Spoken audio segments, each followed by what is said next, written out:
Happy Horticulture. Just a quick update from my last month's trips to Canberra, where I went twice to speak to many ministers and also their staff to find out a few things. So what did I learn? Thank you everyone who spoke up last year in the migration review. It seems that we have had good news in that everyone we spoke to understood the value of seasonal workers. So it seems that that piece of the workforce jigsaw is stable at the moment. We asked questions about the National Labour Hire Licensing Scheme because this is quite important to get up across all states and territories.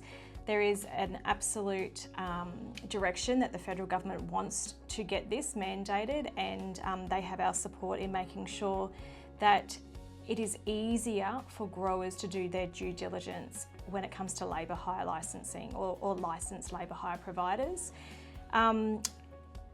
Fair Farms has been part of the solution here, and we have taken the lead by launching Fair Farms for Labour Hire. The first Fair Farms labour hire audit was completed last week.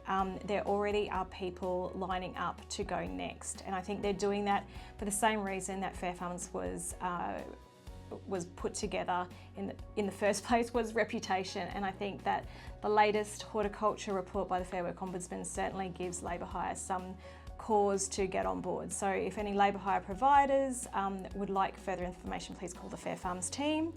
We also spoke to Treasury about their plans for the ACCC Supermarket Inquiry because that's gone a bit quiet of late. We gleaned from the meeting that they're approaching it basically in three main parts. The first two parts are solely focused on the consumer, with the third part being focused around suppliers, and we see that probably getting underway early to mid next year. We were also told that the Hort Code review would start around the same time next year, so we can't wait to be all in that review time again. We also met about palm. The submission for palm is due this Sunday. The biggest thing that we spoke to everyone about was, can we please go back to averaging the 30 hours across the whole course of the placement? It works. There was no reason why it didn't work in the first place, and it's actually the biggest deterrent of the use of palm going forward.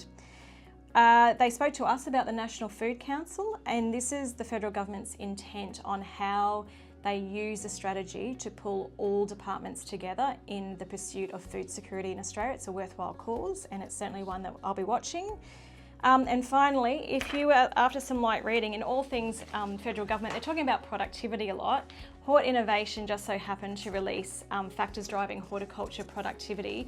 It's a good read, and I think that it serves a good foundation. I think there's a lot to unpack, particularly on a crop by crop basis going forward. But other than that, we have to be in part of this productivity conversation because we certainly know that productivity has taken a drop of late in horticulture. That is my update from Canberra. Stay tuned for any other outcomes in your advocacy updates. Thanks, see ya.